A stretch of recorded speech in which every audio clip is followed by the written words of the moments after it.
And so the piece took off. The band incorporated it into their concert. It became the centerpiece, really, Yeah, I of their couldn't believe concert it.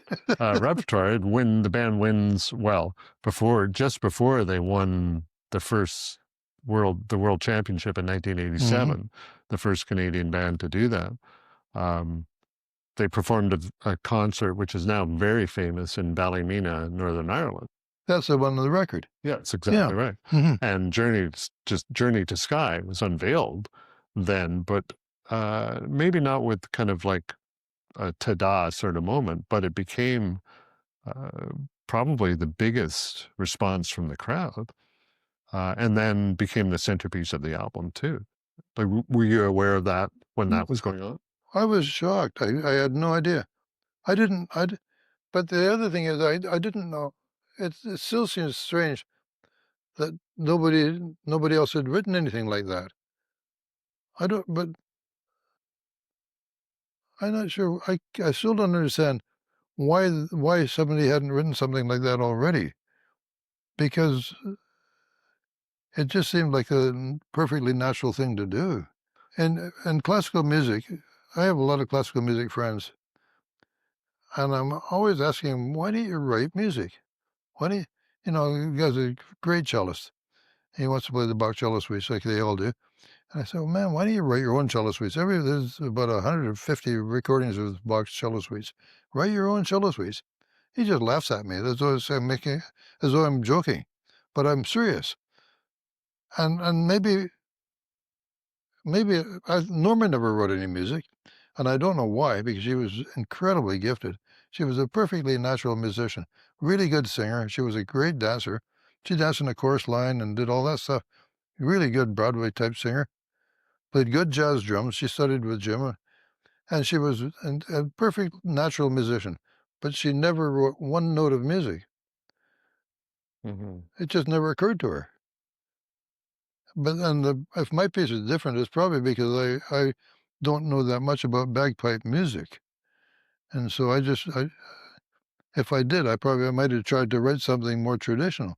But I don't know much about that stuff. I wouldn't have been able to do that. But I don't know. It seems funny to me that nobody had ever written anything like that before, because it just seemed like the kind of stuff I do all the time. Hmm. Yeah, it's pipe music. Highland pipe music is very regimented still. Hmm. There are categories of pieces Oh, I of know. times, as you know, Yeah. and there's great creativity, but it's all along the same lines, the same structure. Hmm. So they're new pieces, but they're all Yeah, familiar in that sense. So that's right. Exactly. yeah, But I don't know why, because those guys are fantastic musicians, these pipers, and like why they don't actually write their own music. at that level of performance and skill, pipe bands are almost always going into competition. And competition there's a set list Yeah, of things that you have to perform. exactly. And stepping out of bounds is always a risk Hmm. before the judges. So, You'd think that when they get home at night, wouldn't you think then they'd sit down? "No, I'm going to write something." you would That's think. what I do anyhow. And most of my friends, most of the jazz musicians I know, they all write their own music. I can only think about one really well-known jazz musician that never wrote any music of his own, Mhm. but all the rest of them do. Everybody does. And so it surprises me that classical musicians don't. And pipers, you'd think when they get home after the competition they won, they got the whole thing. And you think they'd have something in their head that they want to write down before they forget. That's what it's like with me, anyhow. And most of the guys I know, they joke about it.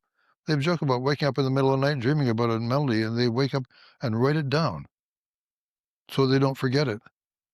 And then they look at it in the morning, it turns out to be Moon River or something. But at least they write it down because they don't want to ever forget it. Mhm. Mhm. Yeah, it's a strange to many other musicians. The piping and drumming world is very odd that way. Yeah, but And it's exactly like classical music in that way, Mhm. though. Yeah, Exactly, exactly. sounds like it. I mean, even Glenn Gould, he wrote one string quartet.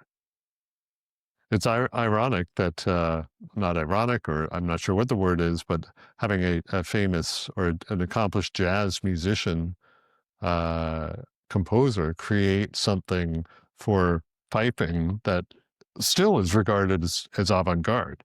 Um, it's it's it's an amazing thing that a piper didn't actually come up with something as forward thinking. I think it is too, as a matter of fact. It surprises me that. That's the biggest surprise of all, is that nobody had done it before. Yeah. They have tried since, but to varying degrees of success, and seems to have Mhm. kind of drifted away as far as creating suites go. It's very interesting. But on that note, you came to composed for piping and pipe bands in 1985, I guess, is when you started writing Mhm. Journey to Skye. Will you ever compose for piping again? If I don't know if Norma was still here, I might. But my wife Norma's been gone for 6 years now, Mm. but if she was still here, I might be tempted because I'd have a reason to do it. But right now, I'm busy as anything writing for other people, and, like, it keeps me going enough that my mind is pretty full, and so I'd have to have quite a bit of time on my hands and a reason to do it. Somebody'd have to wanna play it, and I had this so it's hard to say right now. Well, be hazarding a guess, good guess that I guarantee you that there's a pipe band out there who will embrace your music and Journey to Sky 2 or Return to Sky or whatever it might be. Well, that's actually really a nice thought because it would, because it would really be nice to do it something like that. Bill's gone now, I know, and it's sad. But but there are bands out there. It's something to think about, and I will think about it, as a matter of fact. Well, I hope you give it serious thought. We'd really love to see that happen. Don Thompson, you changed the piping and drumming world forever. Well, that's Back but to think it was 40 years ago, and you know, it's an amazing piece of music that's still cherished today. So we oh, thank you for that. oh boy, I'm just so amazed that it's gone that way, and I appreciate what you're doing. It's great what you're doing, actually, and I'm really honored to be here. So thank you. Like I said, the honor is ours. So thanks very much. That's Don Thompson, the composer of the famous Journey to Sky. We appreciate Don and all the work he's done, and appreciate the time he took with us. So stay tuned, Pipes Drums.